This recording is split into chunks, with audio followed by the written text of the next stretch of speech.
Zumarragatik dator bera, dikra bezala, berak ere batxilergoa hasi berri du eta Jatorkin elkarteko diploma ere jaso du. Gurekin da, Jakin Amri.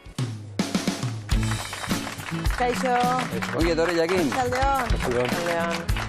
Bueno, eta zure diplomarekin zatoz. Erakutsi, Jakin, zuk ere zurea. Hortxe, bikain. Geldi, gizena bizenekin. Ederra, hortxe. Eta zuk ze sentitu zenuen, diploma hori jaso zenuenean, Jakin? Beno, nire iruditu zitzaidan gauza oso polit bat, ze da errekonozimentu bat bezala nire lanaren gatik, eta iruditu zait gauza polit bat, ze azkenean ari dira guri motibatzen, eta badakigu orain daukegula pertsona asko importatzen zaiena gure ikasketak eta gure etorkizuna. Iazko ekainean zure arrebak jaso zuen, ezta? Orduan ez zara etxeko lehena? Bai. Nire arreba juntzen nengo urten eta horregatik esan zin oso ondo zegoela eta horregatik ni ere junintzen. Eta arreba zer dago? Unibertsitatean dago? Ze bide egiten ari da? Bai, nire arreba orain unibertsitatean dago eta dago filologia inglesa egiten. Eta ja dago 2. urtean. Zuk ezagutzen zenuen lehendik Jatorkin elkartea? Nire arrebaren gatik kenduta ez, baina hori bakarrik diploma ematen zutela banekin, ze nire arreba juntzan eta hori da guztia. Eta badakizu elkarteak nola gazte askori laguntza eskaintzen dien, eta orain pixkat gehiago ezagutzen duzu elkartearen ingurua? Bai, entzun de, eta adibidez egiten dituztela klase partikularrak eta laguntza ikaslentzat, eta oso ondo irutzen zaitze, hori beharrezkoa da eta oso garrantzitsua da. Eta zu zer moduz batxilergoan? Ondo, bueno, notago dut diferentzia bat, orain lan gehiago egiten da, eta lehenengo astea bakarrik da, baina hala ere ikusi dut kami bat. Ez da DBH, ez da? Ez da DBH. Beste saltoa dago, ez da?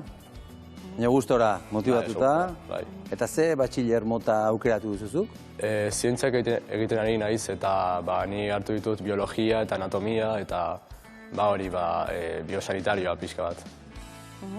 Zure familia ere Marokotik etorri zen, ezta? Bai. Eta zu hemen jaioa zara? Bai, ni hemen jaio naiz. Nire gurasoak etorri ziren ja 25 urte edo horrela, baina ni hemen jaio naiz eta beti hemen bizi naiz. Eta zuk ere euskara, beraz, Zumarraga Urretxun edo herrian ikasi duzu? Bai, ni ikastolatik ikasi dut euskara eta bakarrik ikastola egiten dut, baina hori, Eta zure kasuan ere gurasoentzat garrantzitsua omen zen, ezta? Zuk ikasketak egitea eta euskara ikastea. Bai, nire gurasoen desizioa izan zen ikastolara jutea eta hori asko eskertzen dut, ze euskara jakitea nire ustez da gauza oso garrantzitsua integraziorako eta horrelako, eta horregatik oso ondo dago. Aizu, eta zuen gurasoak zuetaz arro bengo dira noski, ez da? Orain zuek euskara hemen elkarrezketa bat egiten ari zaretela ikusita, ez da? Honezkero ohitu ere ingo ziren, baina arrotzeko motiboa izango da bereientzat, ez da, Jakin? Bai, espero de baiet. Espero dugu baiet. Bai. Zuk ere baduzu unibertsitatera joateko asmorik? Bai, ni beti izan dut asmoa unibertsitatera juteko, baina oraindik ez daukat oso klaro ze gradu egitea edo... Baina, nire asmoa da saiatzea notaltu bat ateratzea batxilergon eta gero ja ikusiko ditut zeintzuk dira nire aukerak.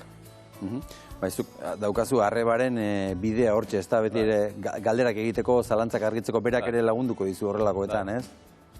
Ni beste bidea bat hartuko dut, ze letrak egin zituen eta ni zientzak egiten ari naiz, baina hori, ja daukatu ere esperientzia eta... Zure kasuan zein dira, zure ikasgai gustokoenak? Nire adibidez, kimika eta fisika asko gustatzen zaizkit, biologia ere, eta zientziak gustatzen zaizkit. Hortik jo nahi duzu beraz, hortik zerbait, ez da? Hori da nire asmoa, zerbait igual fisikarekin edo biologiarekin zer ikusia daukena.